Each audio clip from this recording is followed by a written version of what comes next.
Hey friends, this is Waylon.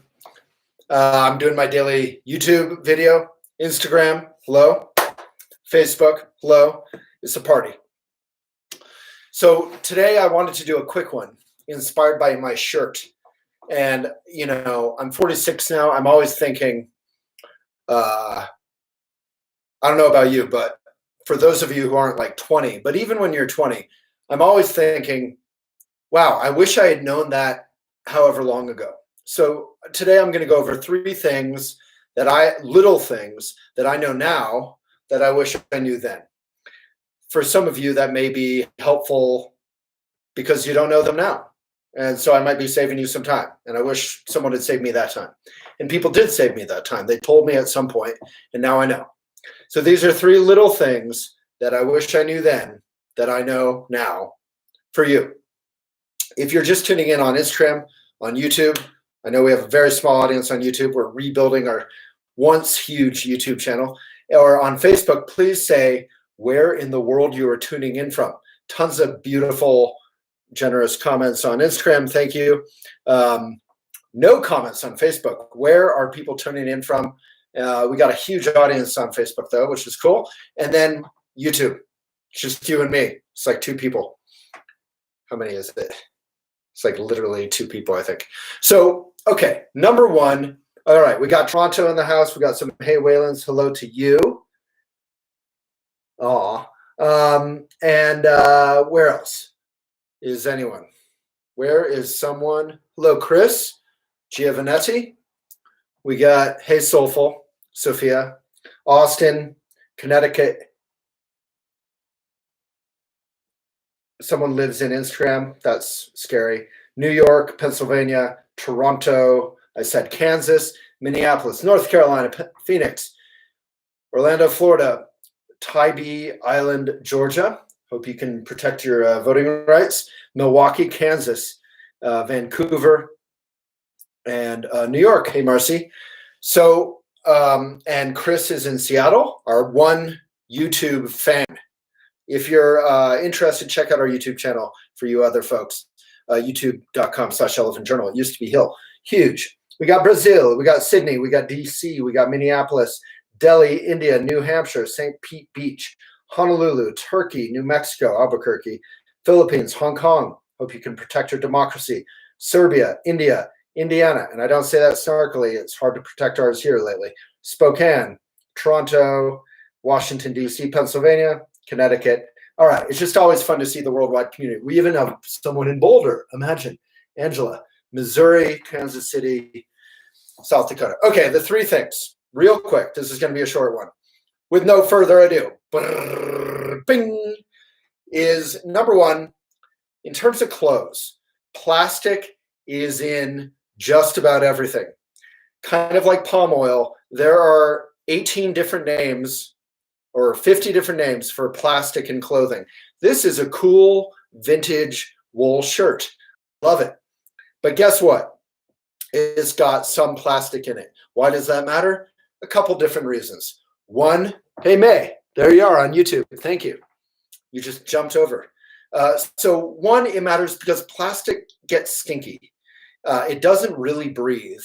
No matter what they say about breathability or wicking or whatever, it really doesn't breathe. In some cases,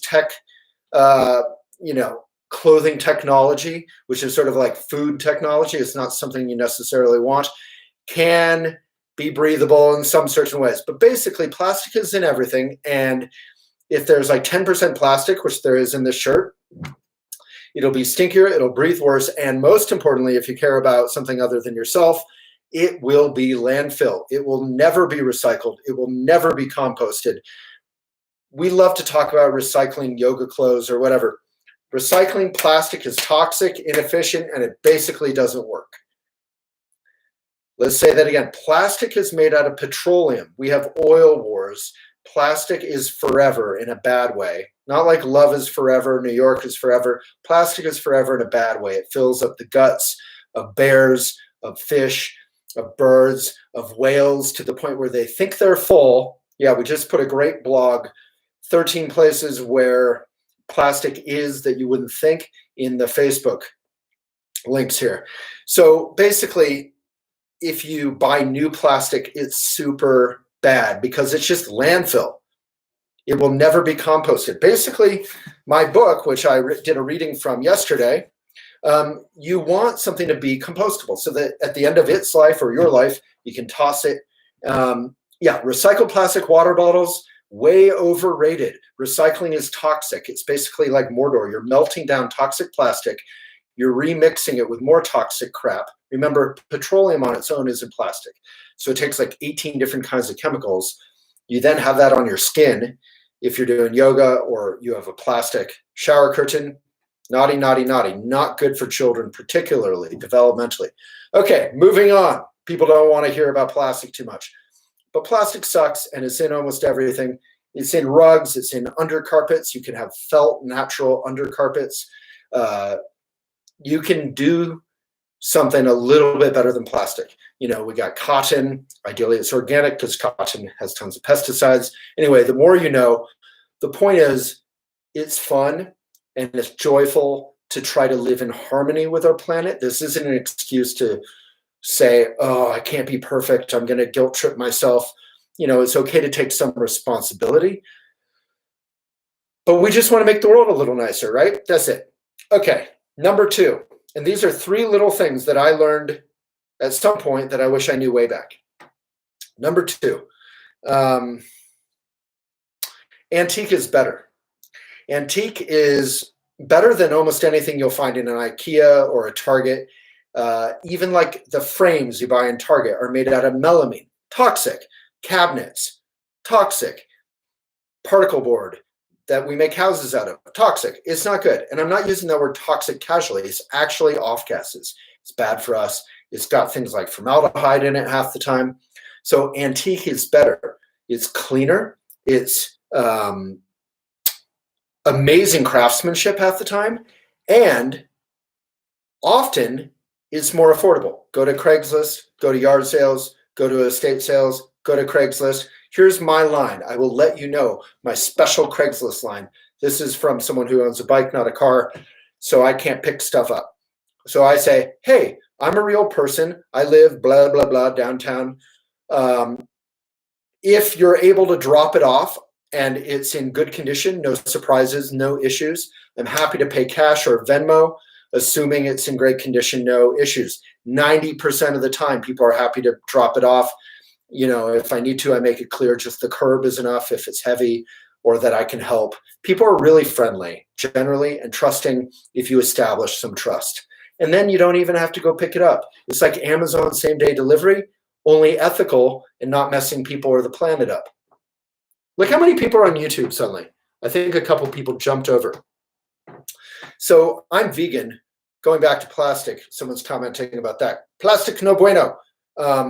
And you're the classy vegan, so I have to comment on that because vegans love to criticize wool and silk and whatever else we love to criticize. Leather, legit. There are real criticisms of all that, particularly leather and stuff. It can get pretty gross, but plastic, vinyl, these are not vegan. Plastic is harming animals all over the world, and then we eat a lot of them, and then it's harming us.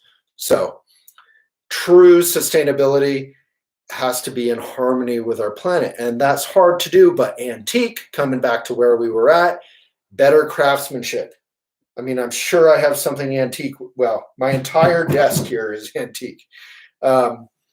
It's clean. It's nice. Over here, I have 2 futons that I got that are organic off of Craigslist. We folded them over, and now they're like a comfy little couch. My whole house is antique, I guess. Anyway, it's not that all old things are better. Some old things were not great either. And, it's a blessing to live when we live in some ways.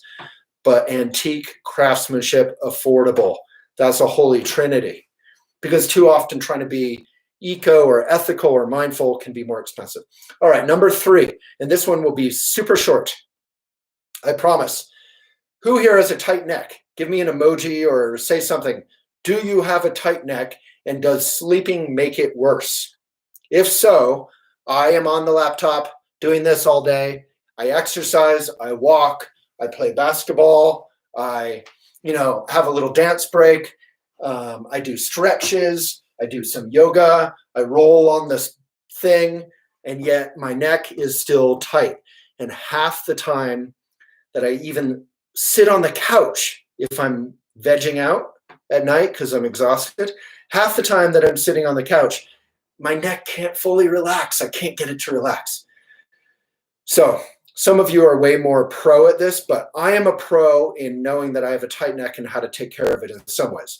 So when you sleep, and this is so obvious to most of you,